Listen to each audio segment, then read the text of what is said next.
go back out of fear.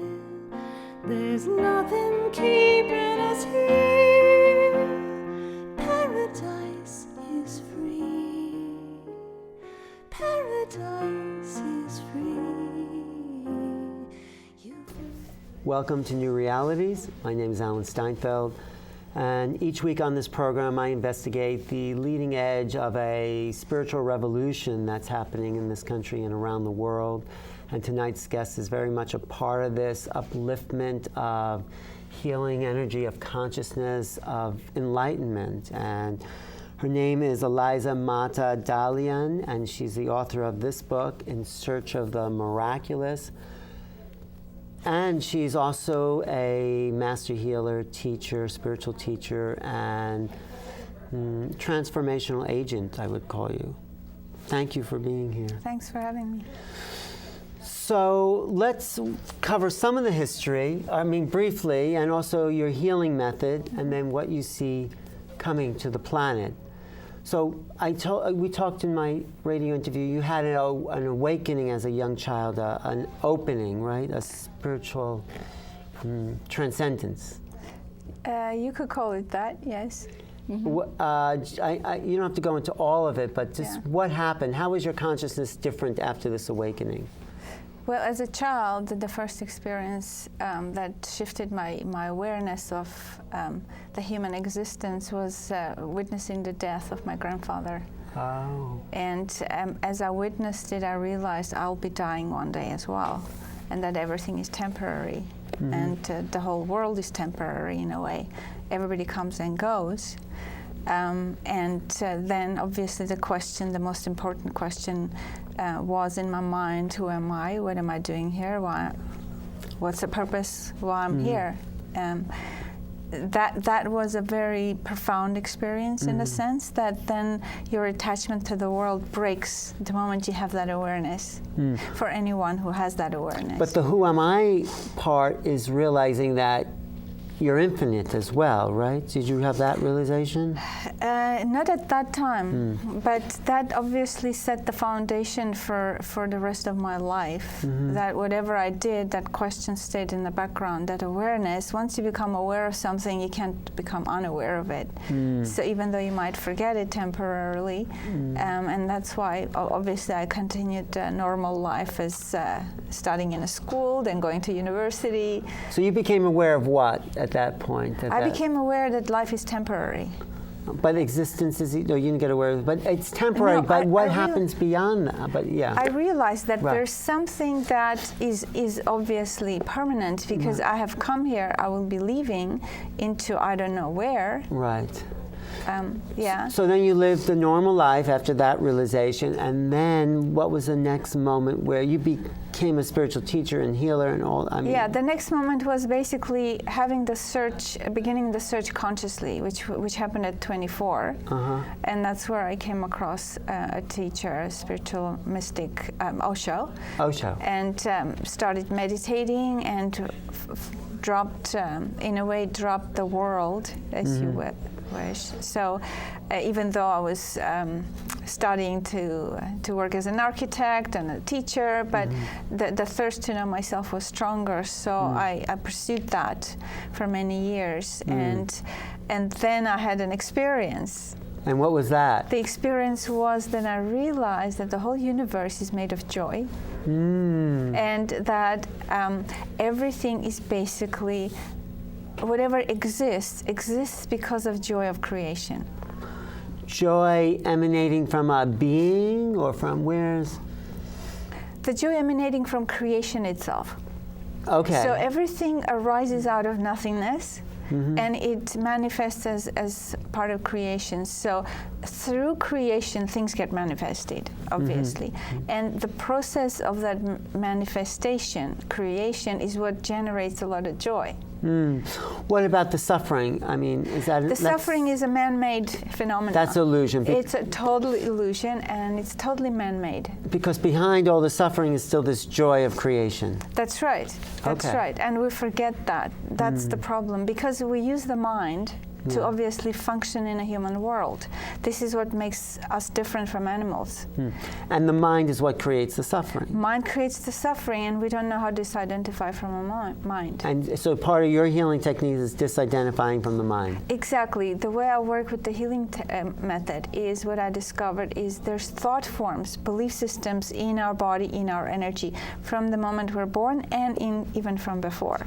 We inherit it, we pick it up in our field, these thought forms. Exactly. And what happens every time you have an experience, you make a conclusion about the experience. That conclusion becomes a thought form.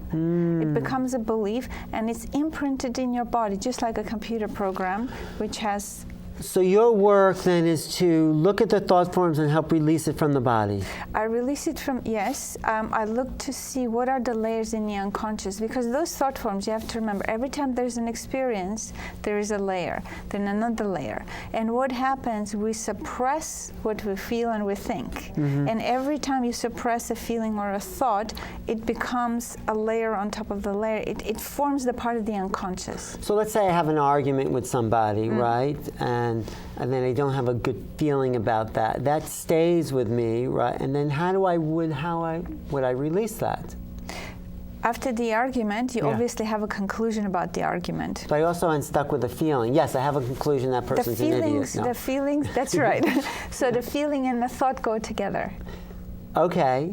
If you express the thought, and most of the time we express it, we just vent, it's kind of throw the steam away. But we don't look at a layer below that to why did I get angry at this? What triggered it? Because obviously the world mirrors back things we need to become conscious within ourselves. Right. So if someone gets me angry or upset, then I look at what's the layer below that? Well, you have to look at why am I getting angry? Why am I getting sad? What is triggering inside me that I need to be conscious of? Why am I getting sad? Like, why am I getting angry? And the reason is maybe it has to do with something happened in the past, right? That hooks into that older thought form. Exactly. And then do you get underneath it and release all the thought forms with That's this? right. Once the thought forms are released, then consciousness is already there. It's like the sun, which exists covered by clouds. How do you release the thought form, though? I mean, I read thought forms in the energy. Right, but how then do you let it go? Through expression. What kind of expression? Just the out loud expression of the exact thought form. So what would that, give me an example. You can read one of my energy thought forms. Well, for example, many people feel fear. Most people feel fear. Okay. Yeah, and when you feel fear, you don't act upon something. Okay. And you never say, I'm afraid. If they said they were afraid, then they would release, then the thought forms wouldn't be impacted in their body. You see, the reason people don't like to say, I'm afraid, because they don't want to feel the fear. Right, but they're feeling it anyway. Well, they're trying to avoid it. But I know, they're trying to avoid it consciously, they're trying to think that they're above it, but they are actually feeling it. And so that's what gets stuck in there. Yes and no. If they really, truly feel it, they can transcend it. They avoid it. They don't go into the feeling. They don't let themselves have the feeling. Yeah. So if you start feeling it and acknowledge it, like anything else, sadness, same, pain, same. Right. And acknowledge it and go into it and try to really, really feel it. Yeah. That's where you can start seeing that fear is an illusion. Otherwise, you cannot. So if you feel the totality of whatever the experience is, you release it.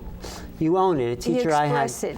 And you own that experience in a way. In the sense that where it's gone to the cellular depths of your body. You accept the experience, or you accept the feeling, not fight with it. And then you don't have to have it again, or you accept it and then... Well, what happens is I work with the whole body, and the body is, it's a storehouse of many contradictory thought forms. Yeah.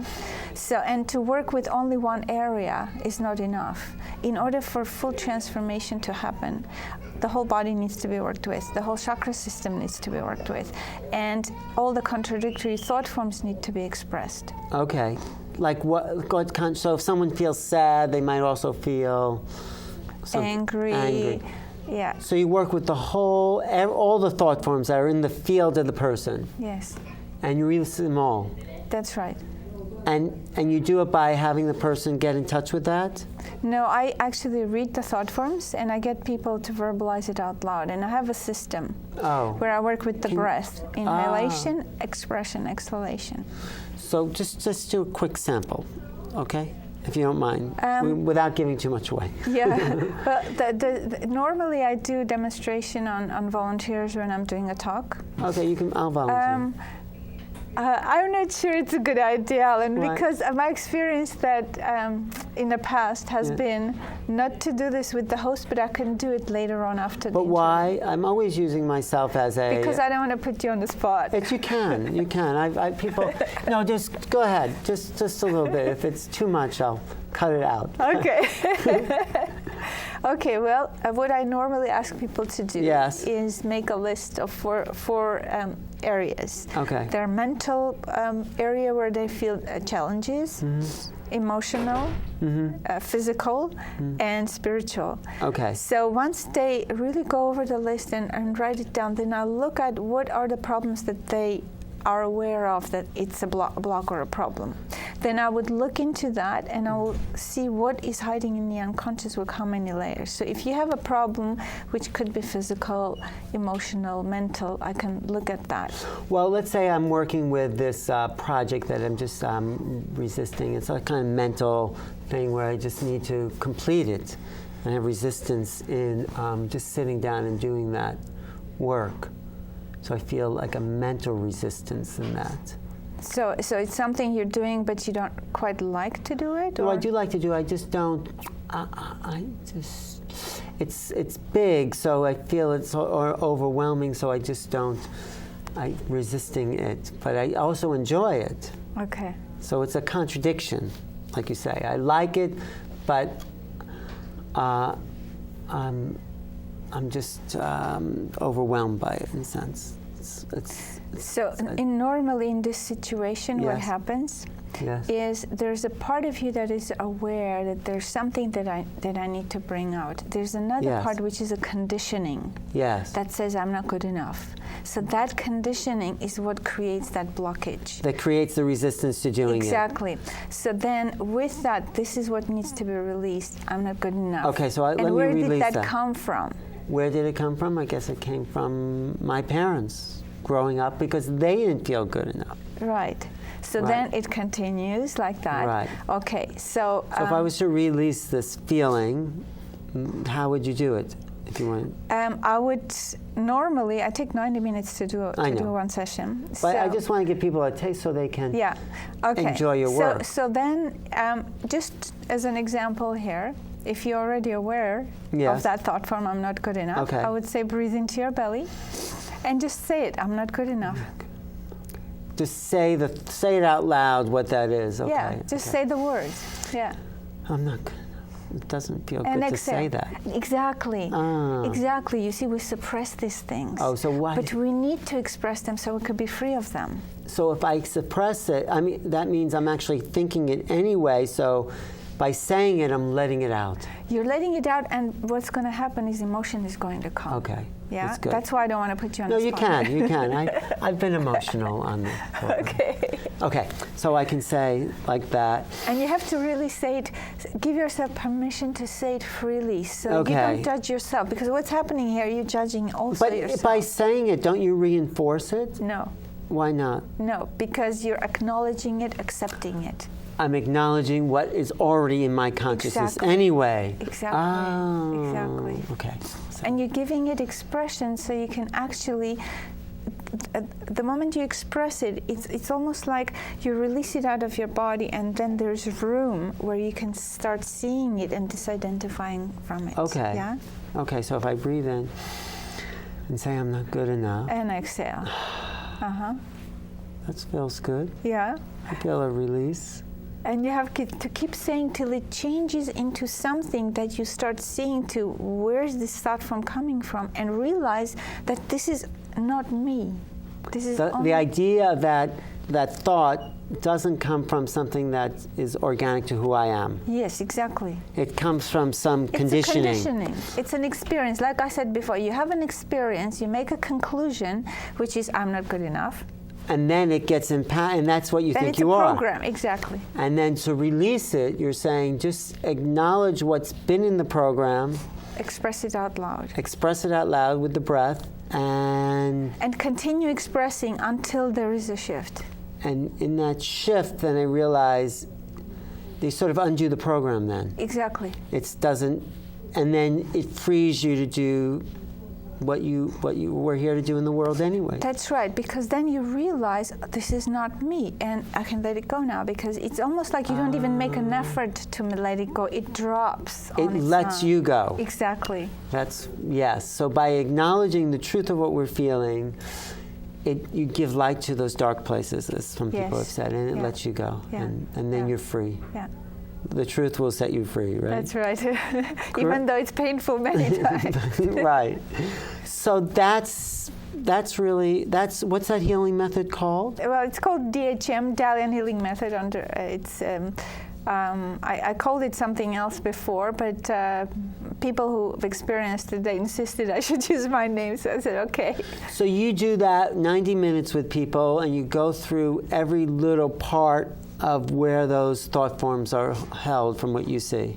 Yes, I basically look into yin-yang energies, which is the left-right sides. Mm-hmm. And what happens many times, there's a thought that goes through the male side of the energy, the yin, and then the yang side, the male side, and the yin side, and they're contradictory thoughts.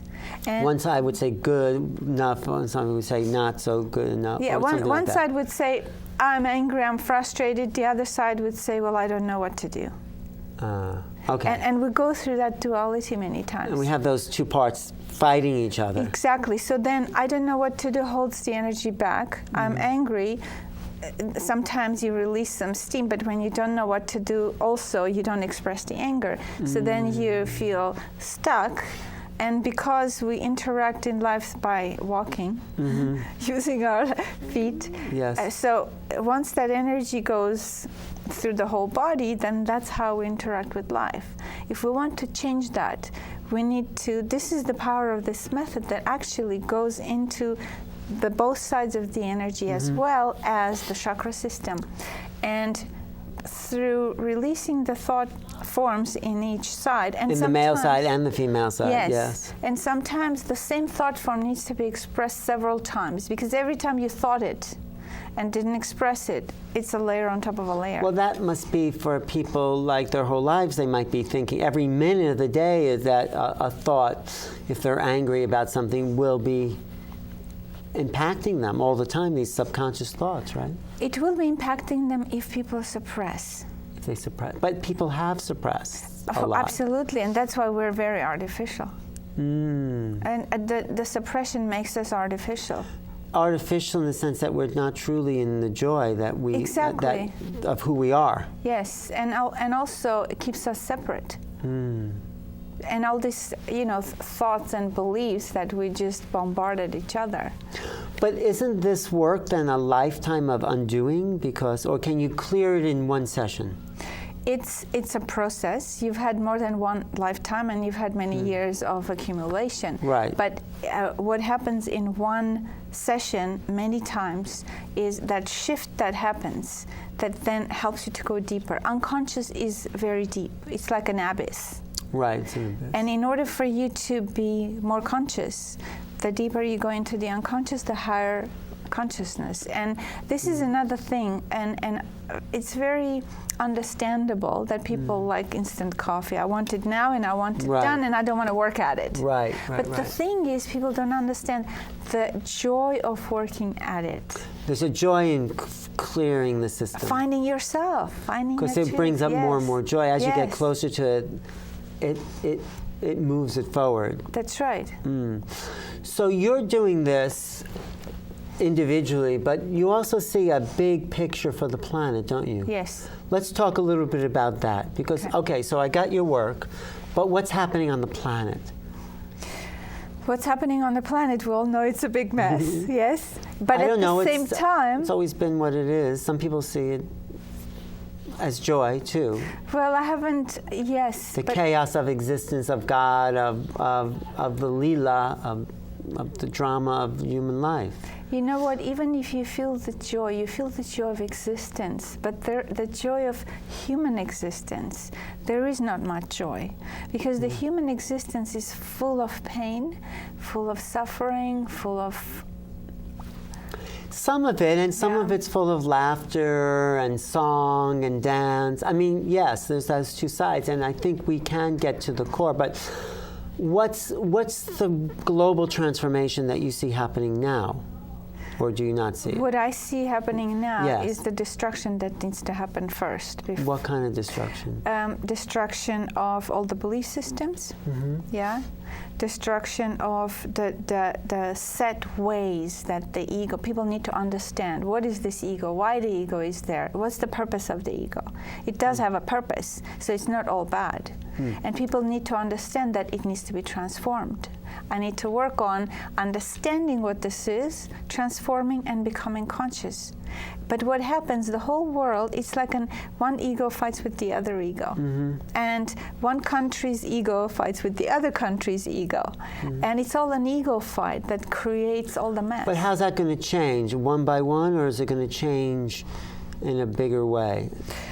Because that's been going on, yes, for thousands of years. Both. It has to be one by one, because each individual is a world. So everyone has to do the work. Yes, and at the same time, if there's more people doing it at the same time, then there's the collective transformation that is possible. And what happened right here in New York after 9/11, I think that kind of situation really brought people to an awareness that they didn't have before. That transformed a lot of the energy in New York. And I was just actually hearing the cab driver as we were driving in from the airport. He says, there's not much crime anymore in New York. And well, I don't know about that, but certain areas less have maybe, improved, yes. has Because become of less. the trauma? Because of people became aware. There's a certain sense of, once you see death, like I said, death is a very great transformational tool. Once you see death, you realize everything is meaningless.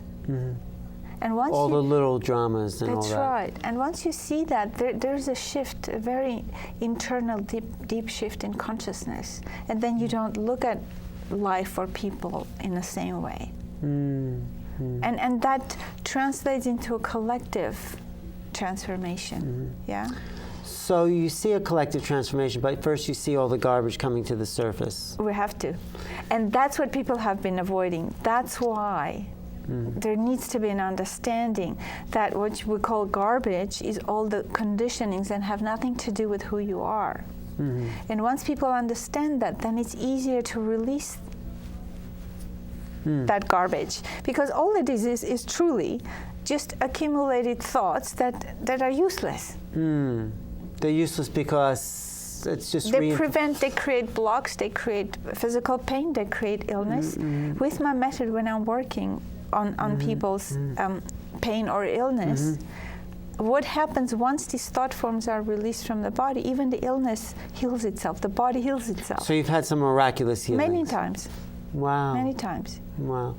So then in this book that you have, In Search of the Miraculous, Yes. you go through what exactly in this? I go through the steps that we need to take in order for us to have a quick transformation, in a sense that we first need to understand the purpose of our ego. What is the purpose of the ego?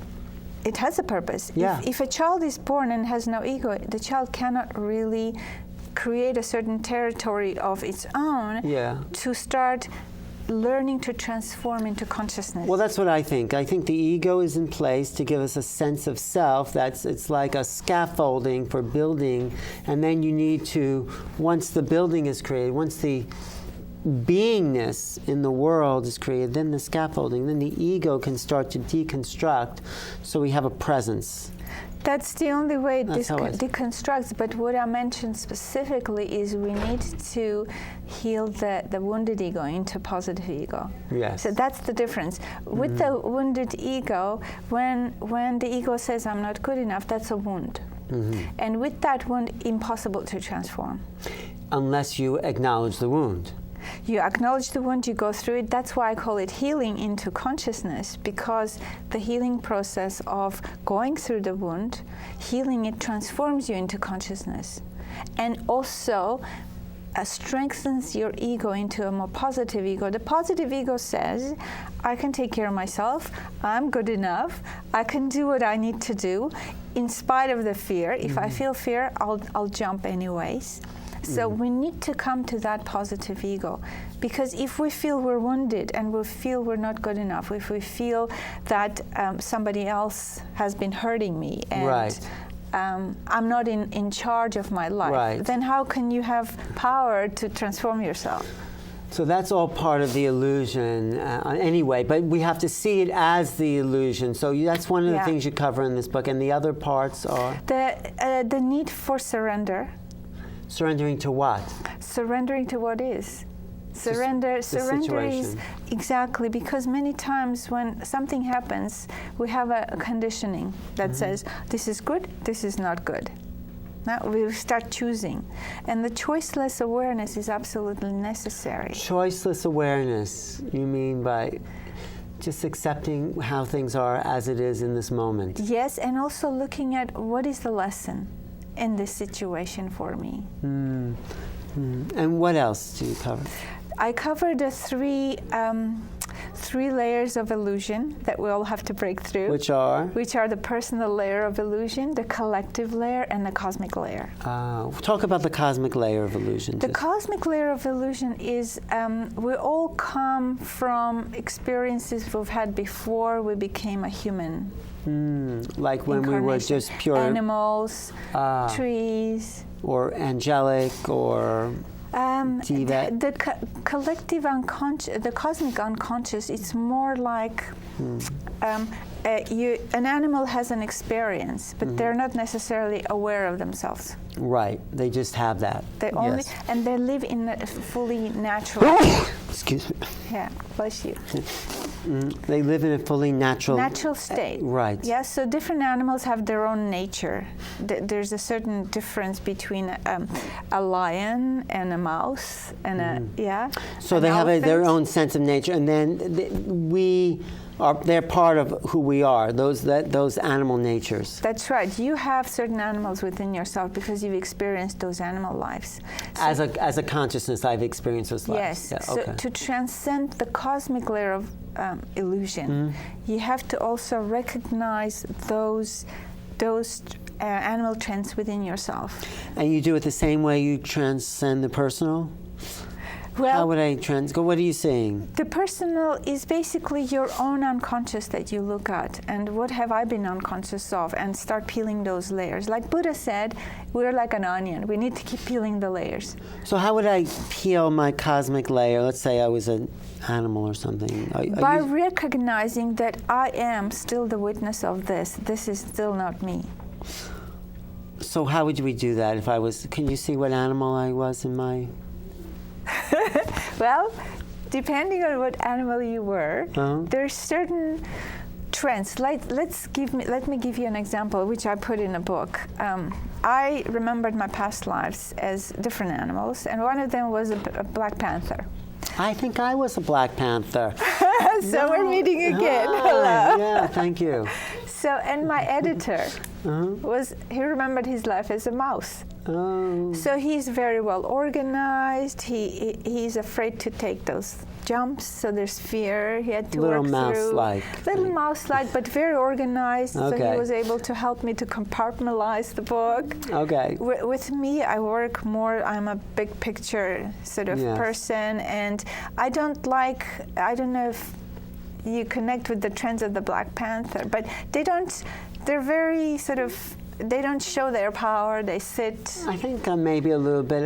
They go through the underbrush and look around. Yeah, maybe. That's right. Yeah, okay, I can get it. So once you start recognizing that, then you realize, okay, well, this is where it's coming from, and I don't necessarily need to be like somebody else. So you stop comparing yourself. This is where the sense of that I have is coming from this animal nature. And so what do you do with that, though? Well, you can use some The of the power of trance, that. yeah, but realizing that still you are only a witness To the animal powers, let's to say. everything. You're only the witness.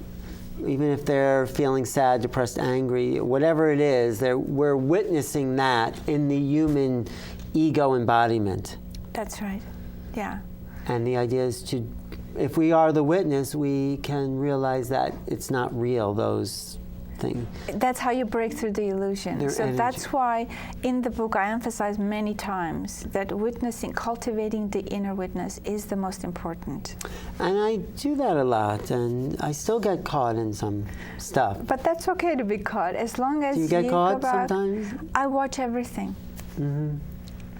And this doesn't mean you stop experiencing. Right, Many people don't understand this. right. You can still experience whatever you're experiencing, but you continue watching it. Well, And you don't judge. This is another thing. If you start judging, the moment you judge your experience, you are caught. I think that is like the magic of existence, is to witness and yet still have it, let it feel through us, life, existence, and then let it go and move on. But that's what it means being in a moment and moment to moment, because in the moment you feel this way and you're fine with it. You don't argue with you don't judge your emotions, you don't judge whatever you're experiencing in the moment. So it's feeling in the moment. This is where we want it. This is the joy. This is the joy, yeah. Because then you don't have the weight, you see. Thank you so much for sharing your wisdom, what you've learned, your techniques. Yeah, well, you're welcome. What's your website? MadaDalian.com. Mada Dalian, IAN. MADADALIAN, DALIAN, MadaDalian.com. And you'll be appearing in New York, and you're based out of where? Vancouver, BC. Oh, thanks. Any final words you would like to tell our audience? Well, I'm happy to share, and hopefully we'll be able to do some more real practical work. Because you asked about how to transform the world. To me, I think we've done a lot of intellectual work, and we've done enough of that. Now I understand that we need to do something for self-transformation, and what's important is to actually now get practical and really Do the work. use the tool and do the work. Do the work. Stop thinking about it. Just do it. Yes. Thank you. I think I'm going to do it. Okay. Good. Thank you. Thanks for being here. I've been talking to Eliza Mada Dalian, and her book is In Search of the Miraculous, Healing in Consciousness. Thank you for watching, and if you want to reach me, email me at newrealities@earthlink.net or check my website, newrealities.com. Thanks for watching. Paradise is free. Paradise is free. You've been looking for that one special person, someone who can